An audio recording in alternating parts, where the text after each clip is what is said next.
សូមលោកអ្នកប្រុងប្រយ័ត្នរបស់4យ៉ាងដែលអ្នកមិនគូទិញក្នុងផ្សារទំនើបបន្ទាប់បីជាវាត្រូវបានគេលក់ថោកប៉ុណ្ណាក៏ដោយទី1ពពុះផ្លែឈើដែលបានបកឬចិតសំបករួចលោកអ្នកនាងច្បាស់ជាធ្លាប់បានឃើញនៅពពុះផ្លែឈើដែលបានបកសំបកឬក៏ចិតសំបករួចនឹងបានវេចខ្ចប់យ៉ាងស្អាតត្រឹមត្រូវដាក់លក់នៅក្នុងផ្សារទំនើបជាមួយនឹងរូបរាងនិងពណ៌ដ៏ស្រស់គួរឲ្យទាក់ទាញដែលបង្កភាពងាយស្រួលក្នុងការទិញនិងងាយស្រួលក្នុងការទទួលទានបានភ្លាមៗផងដែរក៏ប៉ុន្តែអ្វីដែលសំខាន់បំផុតនោះលោកអ្នកនាងក៏ត្រូវដឹងដែរថាគុណភាពនៃផ្លែឈើទាំងនេះវាមិនសុទ្ធសឹងតែមានលក្ខណៈដូចគ្នាទាំងអស់នោះទេគឺវាអាចជាសំណល់នៃផ្លែឈើដែលមានស្នាមជាំឬបង្ហាញសញ្ញានៃការខូចផ្នែកណាមួយដែលត្រូវបានគេកាត់ចោលដូច្នេះមានតែបំណែកដែលមានសុខភាពល្អឬមានរូបរាងល្អប៉ុណ្ណោះដែលអាចដាក់តាំងនៅលើថាសនិងរំថងវេចខ្ចប់យ៉ាងស្អាតសម្រាប់ការដាក់លក់ក្នុងការបញ្ចុះតម្លៃលើតែពីនេះបើទោះបីជាពពុះផ្លែឈើដែលបានបកសម្បកឬក៏ចិតសម្បករួចមើលទៅស្រស់ល្អដែលផ្ដល់នូវភាពទាក់ទាញយ៉ាងណាក៏ដោយក៏ប៉ុន្តែតាមពិតទៅរសជាតិរបស់វាជារឿយៗត្រូវបានកាត់បន្ថយយ៉ាងខ្លាំងនិងបាត់បង់នូវសារធាតុសំខាន់ៗដែលមាននៅក្នុងវាដែលល្អសម្រាប់សុខភាពរាងកាយរបស់យើងផងដែរទី2ទឹកដោះគោលក់បញ្ចុះតម្លៃចំពោះទឹកដោះគោដែលបានលក់បញ្ចុះតម្លៃជួនកាលគេលក់ក្នុងតម្លៃទាបបំផុតស្ទើរតែមិនគួរឲ្យជឿនិងធ្វើឲ្យយើងសម្រេចចិត្តទិញវាក្នុងបរិមាណច្រើនក៏ព្រោះតែយើងគិតថាវាចំណេញ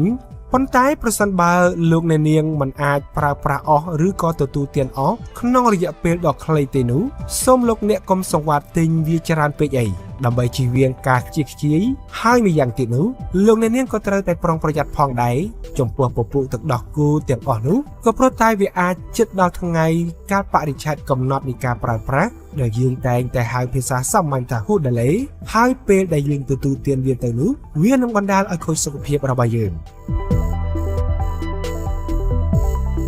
ទី3ពពុះអាហារសមុទ្រកកលក់បញ្ចុះតម្លៃគ្រឿងសមុទ្រវាគឺជាមុខម្ហូបដែលមានមនុស្សជាច្រើននិយមចូលចិត្តហើយនៅពេលដែលយើងឃើញពូវាត្រូវបានគេដាក់លក់បញ្ចុះតម្លៃក្នុងរូបរាងជាគ្រឿងសមុទ្រកកច្បាស់ណាស់វានឹងមានភាពទាក់ទាញហើយយើងច្បាស់ជាចង់ទិញវាជាមិនខាននោះឡើយ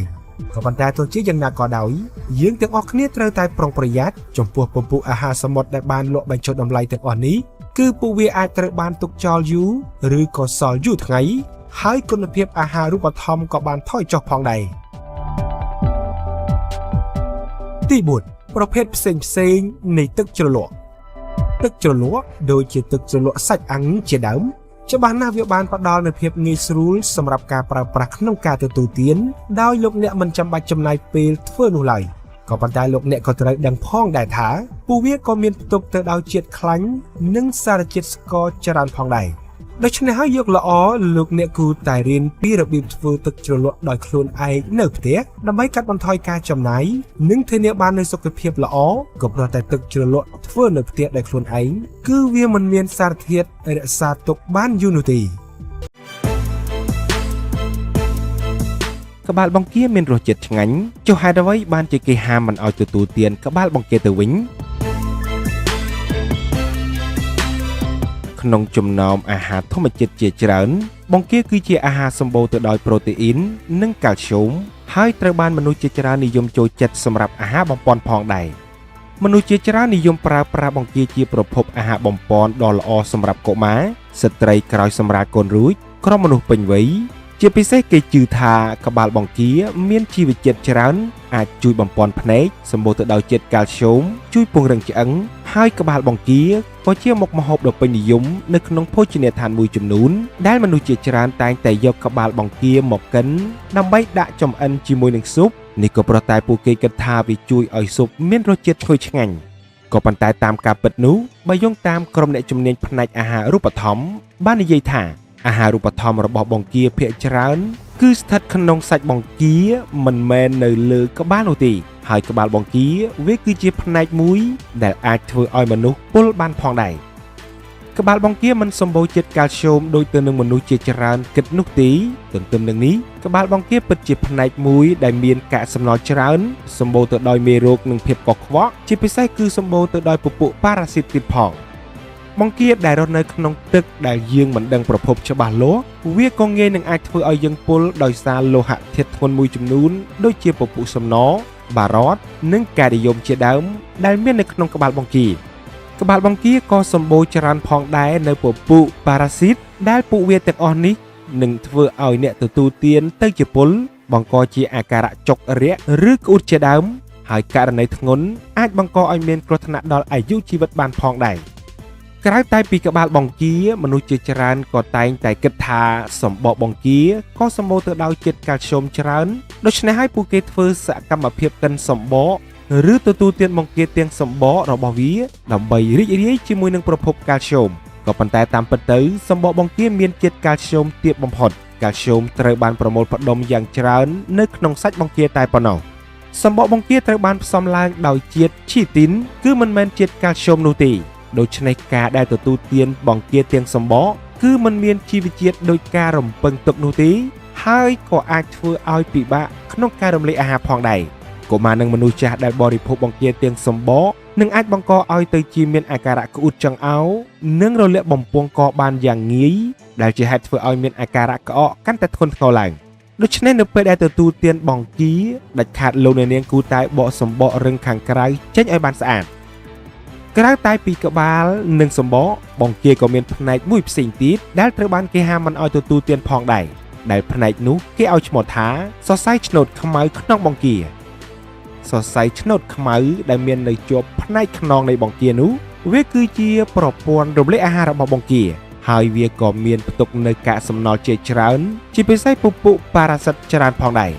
ដូច្នេះពេលធ្វើបង្គាលោកអ្នកត្រូវប្រាកដថាបានសម្អាតផ្នែកសរសៃឆ្នូតខ្មៅដែលនៅជាប់ក្នុងបង្គាចេញឲ្យបានស្អាតល្អ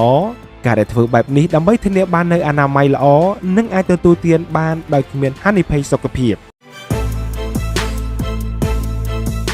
ត្រូវជៀសឲ្យឆ្ងាយនៅពពុះអាហារទាំង4នេះចំពោះស្ត្រីដែលកំពុងពពោះកូន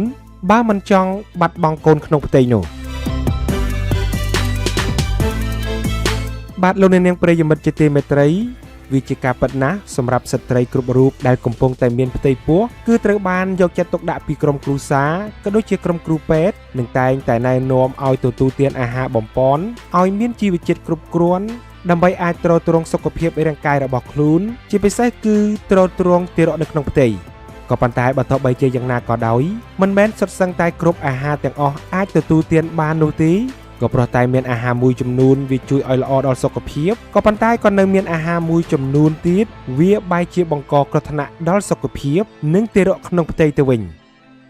លោកអ្នកនាងត្រូវចាំថាក្រោយពេលដែលលោកអ្នកបានពិនិត្យដឹងថាអ្នកមានផ្ទៃពោះហើយនោះលោកអ្នកត្រូវប្រុងប្រយ័ត្នចំពោះពពុះអាហារកំប៉ុងដាច់ខាតលោកអ្នកមិនគួរប៉ះពាល់វាទៀតឡើយក៏ព្រោះតែនៅក្នុងអាហារកំប៉ុងទាំងនោះគឺវាមានផ្ទុកទៅដោយសារធាតុមិនល្អដែលងាយនឹងធ្វើឲ្យប៉ះពាល់ដល់កូនក្នុងផ្ទៃខ្លាំងបំផុតដូច្នេះហើយលោកអ្នកគួរជៀសវាងឲ្យឆ្ងាយពីពពុះអាហារកំប៉ុងទាំងអស់នេះទើបអាចរក្សាបានកូនក្នុងផ្ទៃបានល្អជាមួយគ្នានេះផងដែរ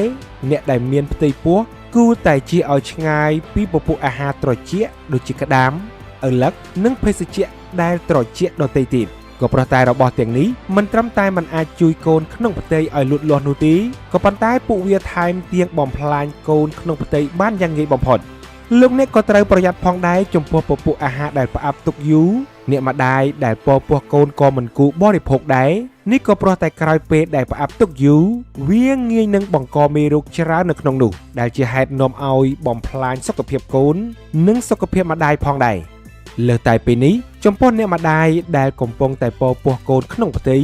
ត្រូវតែកំណត់ការទទួលទានអាហារដែលសម្បូរទៅដោយជាតិខ្លាញ់មានន័យថាមិនគួរទទួលទានខ្លាញ់ច្រើនឡើយដោយមួយថ្ងៃមិនត្រូវលើសពី30ក្រាមឡើយក៏ព្រោះតែបើអ្នកម្ដាយពិសាអាហារដែលសម្បូរខ្លាញ់ច្រើនពេកនោះវានឹងធ្វើឲ្យកូនកើតមកងាយប្រតិកម្មខ្លាំងបំផុតអ្នកម្ដាយគ្រប់រូបក៏មិនគួរបរិភោគពពុះក្រូចច្រើនដែរដូចជាក្រូចឃ្វិចក្រូចថ្លុង